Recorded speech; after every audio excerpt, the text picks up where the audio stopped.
Hi, my name is Lauren Coonan, and I did my presentation on Dr. Ruth Ann Rehfeldt. Dr. Ruth Ann Rehfeldt is a BCBA. She received her PhD from the University of Nevada, Reno in 1998. And then she's a professor of behavior analysis and therapy at Southern Illinois University. And currently she's a professor at the Chicago School of Professional Psychology. Some notable accomplishments is she has published over 100 articles and book chapters in behavior analysis. And she is also the editor and business manager for the Psychological Record for 12 years, and has also been an editorial board member for a number of other behavior analytic journals. She's held leadership positions as well with the Association for Behavior Analysis International. And here's a picture of Dr. Rehfeldt. She's worked with a variety of populations, such as adults and children with autism and developmental disabilities, young children, adults, and graduate students without disabilities. And she really focuses on complex human behavior, such as language and cognition, perspective taking, verbal behavior, and relational frame theory. We'll get into relational frame theory a little more later. That's an area that she's particularly well known for. So when I looked at the different studies that she conducted, she's best known for derived stimulus relations, which is stimulus responses, which is when stimulus responses are not directly taught, but instead learned through relationships of other related stimulus response pairings. So that's how she has taught many different complex human behaviors. So the first area that I'm going to dive into is some of the work that she did with adults with disabilities.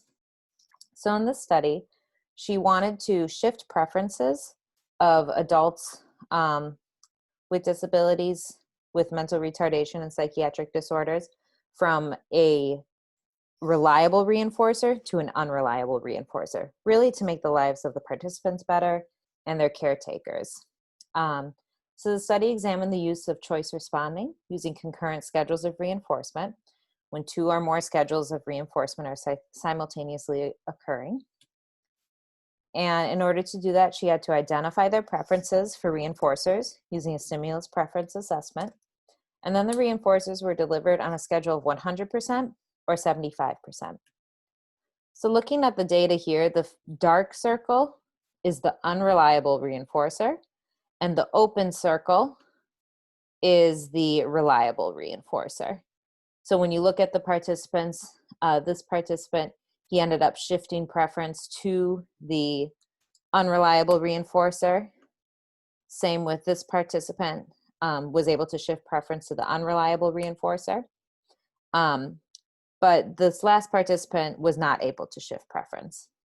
And in order to shift preference during the unreliable reinforcer, a picture of the reinforcer was provided in an attempt to shift preference. So when the adult was waiting for their reinforcer to be delivered, they were able to hold a picture of the reinforcer in an attempt to shift the preferences from the reliable reinforcer to the unreliable reinforcer.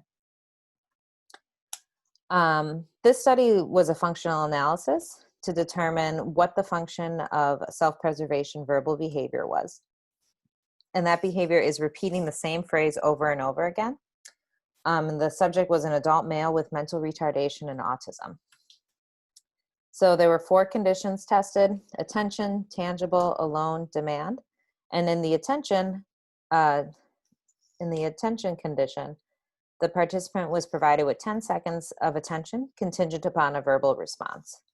So as you can see here, attention was the function of this behavior. In this study, I reviewed it because of how important functional analysis are in applied settings. Here is a study now on relational frame theory. So this is an area, again, that Dr. Rehfeldt is very well known for.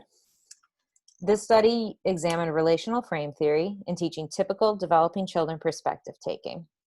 So RTF is a theory on development of human language, which argues that human language is developed and understood through a relational understanding.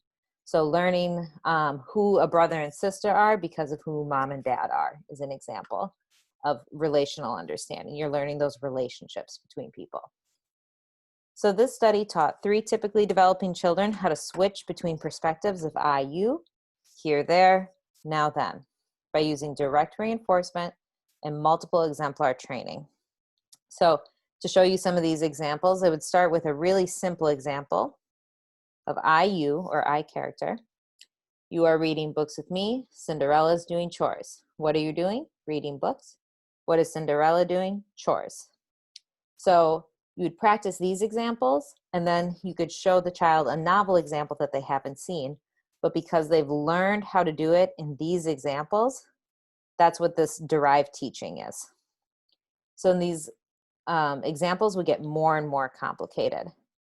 After the simple relations, she would teach reverse relations and double reverse relations to really teach the child how to switch between perspective of I, you, here, there, and now, then, in a variety of different situations. And the results of this study indicated that these methods were successful in teaching children how to demonstrate perspective taking. So the next study is very similar. However, the population was different. The children used in this study were children with high functioning autism spectrum disorder. So there were very similar goals and methods used in this study.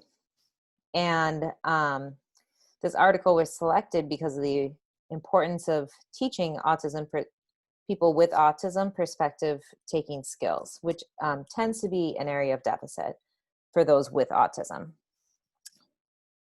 So this study was effective in using the same methods for children, typically developing children, teaching them perspective taking as for these children.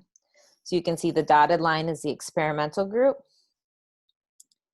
and the solid line is the control group. So they were able to improve their perspective taking through these methods. Now some more contributions to the literature. Dr. Rehfeldt was a co-author or editor of this book, Derived Relational Responding, Application for Learners with Autism and Other Developmental Disabilities. It's a progressive guide on teaching using complex relational methods to teach cognitive processes such as language, problem solving, and perspective taking. And this book actually just came out in March 2020. The Applied Behavior Analysis of Language and Cognition, Core Concepts and Principles for Language, or Core Concepts and Principles for Practitioners. So again, this was intended for graduate students and practitioners. And in it, she details relational frame theory, rule-governed behavior, perspective taking, empathy, and compassion, among other areas. So before I found that book, I found this study, which was referenced in this text. So I want to talk about it here. This is where she studied derived requesting skills in adults with severe developmental disabilities. So she wanted to teach these adults how to broaden their horizons for how to request items that they wanted. So first, the adults used a PECS training system, which is a picture exchange communication system, to request reinforcing items. So this is an example. I'm not sure exactly what theirs look like, but this is an example of a PECS board. And then the participants, once they mastered this, they were taught to match dictated words to pictures, or pictures to words, and printed words to pictures, or pictures to printed words, in order to gain access to reinforcers. So she wanted to really expand their requesting skills. And all 3 participants in the study were able to demonstrate an increase in their requesting skills. So if I were going to interview Dr. Rehfeldt, the first question I'd want to know is I'd want her to explain relational frame theory and how she would explain it to a parent to help them understand, like if she was teaching their child using this method. I'd also want to know what the benefits are to using a relational method of training as opposed to a direct method of training. And because so many of the studies that Dr. Rehfeldt takes on study private events, I'd want to know what she would say to a behavior analyst that's hesitant to study private events. And acceptance and compassion theory is an emerging area of study in behavior analysis, as mentioned in a podcast I listened to with her. And I'd like her to elaborate on this theory and its applied uses. And finally, I want to know what she sees herself studying 5 years from now and 10 years from now. So Dr. Rehfeldt's work has evolved through the years in order to study more diverse populations and teach higher cognitive level skills. Her research has had tremendous impact in applied settings, as evidenced by the 2 books that she co-authored. And her work has proven that behavioral principles are universal and can